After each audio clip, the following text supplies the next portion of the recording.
कुछ किसान अब राहुल गांधी से मिलके आए थे, हाँ। तो आपको क्या लगता है कि अब किसान आंदोलन की अगुवाई राहुल गांधी करेंगे? भाई बाहर आंदोलन है, हाउस में जो विपक्ष के लोग हैं वे आवाज उठाओ और उन्होंने ये कहा भी है कि अगर हमारी सरकार आएगी जब भी हम गारंटी कानून किसानों को देंगे। पॉलिटिकल आदमी के दिमाग से किसान निकल ना जाए। तो सारे किसान एक मंच पे थे। आजकल किसानों का जो कुनबा सारा बिखरा पड़ा, बिखर रहा। पंदेर अपनी गा रहे हैं, जगजीत सिंह डलेवाल अपनी गा रहे हैं। आपको क्या लगता है ऐसे किसानों की समस्या का हल हो पाएगा? वे किसान भी लड़ाई लड़ रहे हैं तो उनको भी लड़ाई लड़ने दो, हम तो सब साथ ही हैं उनके। हमसे जो कम रकबे, जिनकी खेती का रकबा कम है जिन देशों का, वहाँ के किसान हमसे अच्छी कमाई कर रहे हैं। लेकिन आप एक एमएसपी का मुद्दा लेके पड़े हुए हैं। एमएसपी से ज़्यादा ज़रूरी ये है कि किसानों की आय कैसे बढ़े। पहले उसको कीमतें चाहिए और कीमतें जब मिलेगी जब भारत सरकार की तय की हुई कीमत मिलेगी उसको। ऑर्गेनिक की मार्केट अभी यहाँ पर नहीं है। आपको नहीं लगता है कि नायाब सरकार का ये कदम? भारत सरकार किसकी है? इन्हीं की वो है, उन्हीं की वो है, ये क्यों नहीं बना? लेकिन टिकैत साहब खुद को राजनीति से कितना दूर रख पाते हैं? राजनीति से दूर तो कोई भी नहीं है देश में। टिकैत किसान नहीं है, वो किसानों का दलाल है। कहाँ है इसका? इसकी दुकान में बताओ। उस आंदोलन में हमारे लिए क्या नया कदम उठाएंगे आप किसानों के? हम अपनी आवाज उठाते रहते हैं। कैसा, मुझे ये बताइए, कल कुछ किसान अब राहुल गांधी से मिलके आए थे, हाँ। तो आपको क्या लगता है कि अब किसान आंदोलन की अगुवाई राहुल गांधी करेंगे? नहीं, अगुवाई थोड़ा करें। नहीं, आपको उम्मीद है कि राहुल गांधी किसान? ऐसा नहीं, अगुवाई के लिए नहीं गए, वो विपक्ष में हैं और वे भी आवाज उठा रहे हैं।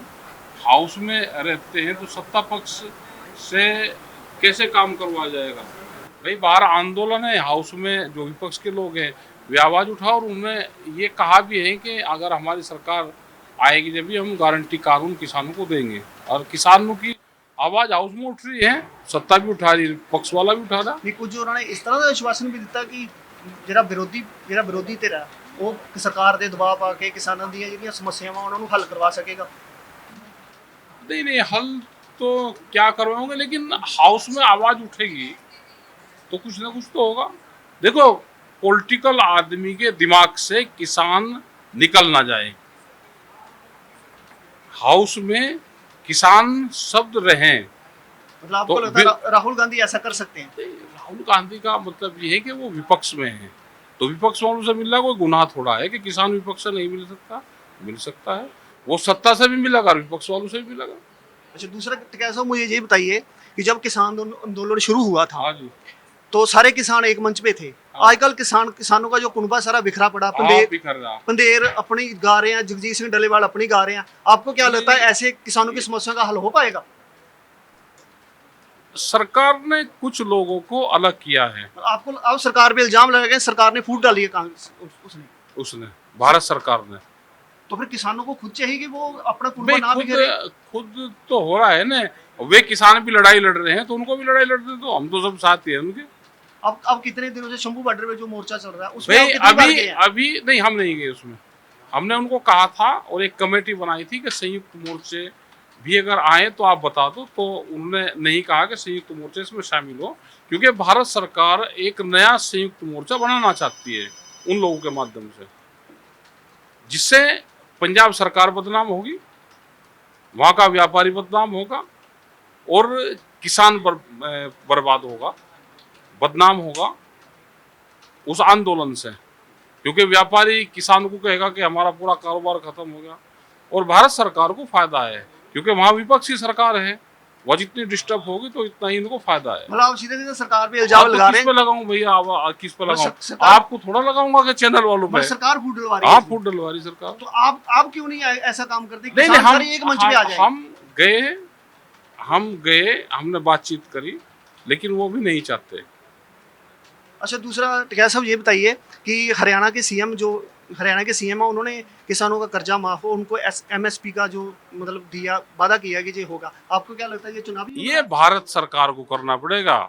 वो कैसे दे देगा स्टेट? फिर कैसे दे रहा वो स्टेट में? यही कहाँ दे रहा है भाई? कह दिया उसने बकायदा प्रेस कॉन्फ्रेंस करके ये बात कही दिया कि कितनों का खरीद करेगा, कितनी खरीद करेगा, क्या जितना हरियाणा में जो फसलें पैदा होगी उसकी सबको खरीद करेगा। अब चुनाव है, अगले महीने आचार संहिता लग जाएगी, अब खत्म हो गया, कह दिया, कर ही नहीं सकता। नमस्कार सर, मेरा सबसे पहला सवाल और सबसे मुख्य सवाल ये है कि हमसे जो कम रकबे जिनकी खेती का रकबा कम है जिन देशों का, वहाँ के किसान हमसे अच्छी कमाई कर रहे हैं। लेकिन आप एक एमएसपी का मुद्दा लेके पड़े हुए हैं, ठीक है। लेकिन एमएसपी से ज़्यादा ज़रूरी ये है कि किसानों की आय कैसे बढ़े, उनकी आमदनी होगी तो कैसे होगी। जैसे कि ऑर्गेनिक फार्मिंग है, ऑर्गेनिक फार्मिंग को लेके आप किसानों को कुछ नहीं बता रहे हैं, या ऐसा सरकार पर ऐसा दबाव नहीं डाल रहे हैं कि ऑर्गेनिक फार्मिंग को ही पूरी तरीके से लागू किया जाए, या किसानों के लिए ऐसे सेंटर्स खोले जाएं कि ऑर्गेनिक फार्मिंग को मतलब उन्हें जानकारी मिले। आप इन मुद्दों को क्यों नहीं उठा रहे? एमएसपी का मुद्दा तो एक आज बहुत छोटा मुद्दा हो गया है, लेकिन जो ऑर्गेनिक फार्मिंग है उससे ज़्यादा किसानों की आमदनी होगी, ये मुद्दा आपके गायब। ऑर्गेनिक फार्मिंग ये होती है, फर्टिलाइजर्स का जो इस्तेमाल हो रहा है इसको हटा के जो गोबर है, जो ये सारी चीज़ें हैं उसको इस्तेमाल करे किसान, ताकि उसकी फसल का मतलब फसल बढ़े, और ये जो मिट्टी की उर्वरक क्षमता कम होती जा रही है ये वो बढ़े। लेकिन आप इसका मुद्दा ही नहीं उठा पा रहे हैं, ऐसा क्यों? हम इसका मुद्दा उठाते हैं, इसका मुद्दा भी सर हमने तो आज तक कीमतें नहीं मिलेगी किसानों को। पहले उसको कीमतें चाहिए, और कीमतें जब मिलेगी जब भारत सरकार की तय की हुई कीमत मिलेगी उसको। ऑर्गेनिक की मार्केट अभी यहाँ पे नहीं है, अभी तो ऑर्गेनिक से ऊपर लेकर आ रही है, अभी जीएम सीड लेकर आ रही है, जेनेटिकली मॉडिफाइड सीड, वो फसलें लेकर सरकार आ रही, अभी तो उसकी लड़ाई लड़ रहे हैं। ये फर्टिलाइजर से भी आगे की खतरनाक एक स्टेज है, उसको भारत सरकार लेकर आ रही है। ऑर्गेनिक के बहुत लोग करते हैं, उसकी उस हिसाब से मार्केटिंग नहीं है यहाँ पे। सर मार्केटिंग तो सर बनानी पड़ेगी ना, जब आप मुद्दा ही नहीं उठाएंगे। मुद्दा तो जब उठाए जब मार्केटिंग हो, वो इशू नहीं है। अब देश में ऑर्गेनिक का इशू नहीं है अभी, कुछ लोग उसको कर रहे हैं, और जो लोग कर रहे हैं वो अपनी मार्केटिंग कर लेते हैं खुद। ठीक है सर, थैंक यू। टिकैत साहब, पहले तो आपका बहुत बहुत स्वागत है हमारे चैनल में। सर मेरे आपसे दो सवाल हैं। पहला सवाल ये है कि आप कई बार कहते हैं कि हम अराजनीतिक हैं, लेकिन टिकैत साहब खुद को राजनीति से कितना दूर रख पाते हैं? राजनीति से दूर तो कोई भी नहीं है देश में। मैंने सर कई बार राजनीति का मतलब ये है कि चुनाव ना लड़ें, और जो आदमी वोट कर रहा है तो राजनीति तो है, बगैर राजनीति के तो आदमी रह ही नहीं सकता। हम नोटा दबाने वाले नहीं हैं, वोट देते हैं, अभी भी निशान है ऐसा। लेकिन सर आपके विरोधी आरोप लगाते हैं कि आप विरोधी नहीं लगाते हैं सर, कि मैं आरोपों की बुनियाद पे कह रहा हूँ कि आप मोदी सरकार की ज़्यादा आलोचना करते हैं बजाय राहुल गांधी और इंडिया अलायंस के। राहुल गांधी क्या सरकार में शामिल है? भाई जो सरकार में होगा उसी की तो आलोचना करेंगे, या किसी और की जाकर करते हैं। जहाँ पे उनकी सरकार है, अगर उनकी सरकार छत्तीसगढ़ में थी तो उनके खिलाफ 3 साल आंदोलन चला। जब कांग्रेस की सरकार थी तो 3 साल आंदोलन चला उनके खिलाफ। लेकिन सर आपने एक बार कहा था कि राहुल गांधी की फोटो हर किसान को लगानी क्यों चाहिए। लगानी चाहिए? राहुल गांधी को आतंकवादी है कि फोटो ना लगावे? अगर भूमि अधिग्रहण का इशू है, भूमि अधिग्रहण जो नया एक्ट बना था 2013 में, उसमें सबसे बड़ा रोल रहा और राहुल गांधी का रोल रहा, तो लगानी चाहिए उसकी फोटो। नमस्कार सर, इंडिया डेली पे आपका स्वागत है। मेरा नाम शालिनी है। सर मेरा आपसे सवाल ये है कि लगातार आपको एमएसपी के मुद्दे पे बोलते हुए देखा गया है, अन्नदाताओं के हक के लिए आपने हमेशा बात की है, और ऐसे में एक हरियाणा आपका मेन बिंदु रहा है। तो मेरा आपसे सवाल है कि नायाब सरकार ने अब वहाँ की हर फसलों पर एमएसपी देने की बात कह दी है, तो आपको क्या लगता है कि ये हर राज्य में होना चाहिए, और आपका इस पर क्या राय है? राज्य में नहीं, स्टेट पॉलिसी नहीं बना सकता, न स्टेट पूरी खरीद कर सकता।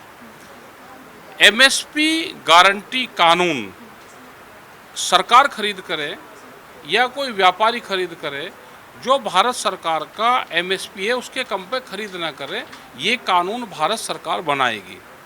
एक स्टेट से कुछ नहीं होगा। पर आपको नहीं लगता है कि नायाब सरकार का ये कदम? क्यों? भारत सरकार किसकी है? इन्हीं की वो है, उन्हीं की वो है, ये क्यों नहीं बनाते? ये बड़े व्यापारियों को लाभ कैसे मिलेगा, ये इसलिए नहीं बनाते। आप उसमें बिहार में बनवा दो ना, बिहार में भी इन्हीं की सरकार है। बिहार के यहाँ बहुत लोग होंगे, ये सब ज़्यादातर फार्मर्स हैं, किसान हैं। आप उनसे पता कर रहा कि आपके पास में कितनी ज़मीन है, और आपने बिहार को क्यों छोड़ा? आप जानकारी कर लेना, बहुत मिलेंगे बच्चे यहाँ के बिहार के। इसलिए छोड़ा कि बिहार पहला स्टेट बना जो लेबर स्टेट बना। या तो बच्चे पढ़ लिख लिए, अपना नौकरी कर रहे, या फिर वो लेबर का काम कर रहे, क्योंकि बिहार में बाजार समिति जो मंडियां हैं वो ख़त्म कर दी। अकेले बिहार में मक्का पे 8,000 करोड़ का नुकसान है, धान पे नुकसान है, गेहूं पर नुकसान है, गन्ने पे है, ये सब नुकसान वहाँ पे है। 1 लाख करोड़ रुपए का नुकसान अकेले बिहार के किसान को है। ये देश पूरा लेबर कंट्री बनना है, ये इनका प्रोग्राम है। ठीक है जी, आपका अगला कदम क्या होगा? आप सक्रिय राजनीति में कब आएंगे? राजनीति में नहीं आते हम। आप आओ ना, चैनल वाले, घर का चैनल है। आपका अगला कदम क्या होगा? हमारे तो आंदोलन के कदम है, अपनी बात कहते रहो। आप जैसे चैनल के लोग मिलते रहेंगे, ऐसे दिखाते रहो, तो यही हमारा कदम है। धन्यवाद। धन्यवाद। राकेश जी, मेरा नाम कुंदन श्रीवास्तव है। अभी हरियाणा की बेटी चूक गई मेडल जीतने से। पंजाब के सीएम वहाँ पहुँच गए, लेकिन हरियाणा के सीएम नहीं पहुँचे। अभी अभी खबर है ये कि पंजाब के सीएम जो हैं वो विनेश के घर पहुँच गए, लेकिन हरियाणा के सीएम वहाँ नहीं पहुँचे। क्या कहेंगे? जब साजिश है इनकी, कैसे चले जाएंगे भाई? साजिश तो सरकार की है। वो रात खेल ली, सोगी, सुबह ही उठी, उसको नाश्ता करवाया और उसका वेट करवाया। 150 ग्राम वेट कोई होता है। 1 गिलास जूस पी लो तो 250 ग्राम होता है। हरियाणा के सीएम वहाँ क्यों नहीं पहुँचे? जाएंगे ही नहीं। पहुँचे, इसकी वजह क्या हो सकती है? जाएंगे ही नहीं। साजिश करता कोई जाता है? आपके चैनल को देख कर चला जाए। पूरे साजिश में शामिल है सब लोग। ठीक है, थैंक यू सर। मैं जब बजट आया था उसके बाद मैं लोगों से राय लेने गई थी। आपके भी बयान आए थे, तो मैं जब एक समोसे बेचने वाले के पास गई तो उनसे जब मैंने आपके बयान पे राय ली तो उन्होंने क्या पहले मैं ये सुना किया है कि किसानों के लिए तो ये बजट नहीं है। टिकैत किसान नहीं है, वो किसानों का दलाल है। वो किसान नहीं है। किसान, उसको कभी हल चलाते देखा है आपने टिकैत को? कभी नहीं देखा होगा। तो वो राजनीति कर रहा है टोटल। और कांग्रेस के सारे पे, अखिलेश के सारे पे ये सारा काम हो रहा है। कहाँ है इसका? इसकी दुकान बताओ। वही चलेंगे। क्या कहेंगे इनको, क्या कहेंगे? भाई जो दुकान कर रखी इसने, इसके तो ठीक बिक रहे समोसे। समोसे तो हाँ, समोसे बिक रहे हैं ठीक, तो इसको क्या खेत का पता? भाई ये कितने का समोसा बेचता है? आलू क्या रेट खरीदता है? ये आलू भर के बेचता है तो क्या रेट बेचता है, और आलू क्या रेट खरीदता है? इसकी दुकान बताओ कहाँ है। इसके जाएंगे जरूर। वो तो सीधे सीधे कह रहे हैं कि आप नेता हैं। सब आप अपने तरीके से कहते हैं। जिसने, हमको ये लगता है कि चैनल के लोग बहुत बढ़िया, बहुत पैसे कमा रहे, कोई काम नहीं करते, बढ़िया रहते हैं, लेकिन अपने हालात तो सब अपने आप जानते हैं। किसान जो खेत में पैदा करता है उसके हालात क्या है वो देखना चाहिए। नमस्कार सर। सर, मुझे खुशी हुई आप हमारे किसानों के लिए लड़ रहे हो। चलो, आगे आपका आंदोलन है, उस आंदोलन में हमारे लिए क्या नया कदम उठाएंगे आप किसानों के लिए? हम अपनी आवाज़ उठाते रहते हैं, प्रेस के माध्यम से सरकारों को देते हैं, लिखित में देते हैं, और हमारे कंट्री से बढ़िया दुनिया में कोई कंट्री नहीं है। यहाँ पे आप लिखित में सरकार के पास में अपना ज्ञापन दो, अपनी आवाज़ उठाओ, चैनल पर दो, तो इससे बढ़िया कोई देश भी नहीं है। हम अपनी आवाज़ उठाते रहते हैं, वो प्रेस के माध्यम से सरकारों को जो दिक्कत होती है उसको देते हैं और उस पर मूवमेंट करते हैं। कोई एक ऐसी नई आवाज़ जो किसानों को लगे हाँ हमारे लिए? आवाज़ उठती रहेगी, मूवमेंट चलता रहेगा, तो किसानों को, गांव के लोगों को फ़ायदा होता रहेगा। और नहीं तो अग्निवीर धीरे धीरे सब बन जाएंगे। ये पॉलिटिकल वाले अग्निवीर कब बनेंगे? हमारा अगला टारगेट तो यही कि पॉलिटिक्स भी अग्निवीर में आ जाए। बहुत बहुत एक धन्यवाद। नेता एक ही बार चुनाव लड़े। नमस्ते, आपका बहुत स्वागत है। जैसे आप बहुत सारे आंदोलन करते हो, तो आपकी सोर्स ऑफ इनकम क्या है?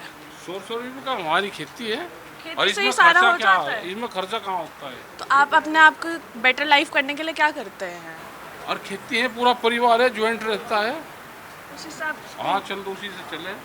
आपकी राजनीति को लेकर तो सभी सवाल करते हैं, लेकिन आज मैं एक पर्सनल सवाल भी करूंगी कि आप अपनी पर्सनल लाइफ को कैसे मैनेज करते हैं, और आपने किसानों के ही मुद्दे को क्यों चुना कि मुझे इसी मुद्दे को आगे बढ़ाना चाहिए? 80% किसान देश में है। अभी तो धीरे धीरे इनकी संख्या घट रही है, तो किसी न किसी की तो कोई आवाज़ उठाएगा। जो हम व्यवसाय कर रहे हैं तो हम उसी की आवाज़ उठा रहे हैं। किसान हैं, नौजवान हैं, नौकरी पेशे वाले लोग हैं, बेरोजगार हैं, तो उनकी सबकी आवाज़ उठाते हैं। मजदूर हैं, लेबर हैं, उनकी सबकी आवाज़ उठाते हैं। जी, हमारे देश के युवाओं को क्या संदेश देना चाहिए? युवा संदेश ये है कि नशे से दूर रहें, आपस के झगड़ों से दूर रहें, और अपने काम पर ध्यान दें। कोई भी काम मिले, काम छोटा बड़ा नहीं होता, आप पढ़ाई पर ध्यान दें और अपने काम करें। ठीक है, बहुत शुक्रिया टिकैत साहब, तमाम सवालों का आपने बेबाकी के साथ जवाब दिया। हमारी आशा शुभकामनाएं यही हैं कि आपके जितने भी आंदोलन हैं वो आपके समाज, आपके किसानों के हित में ही बने रहें। मैं प्रियंक वाजपेयी हूँ, शुक्रिया, नमस्कार। नमस्कार।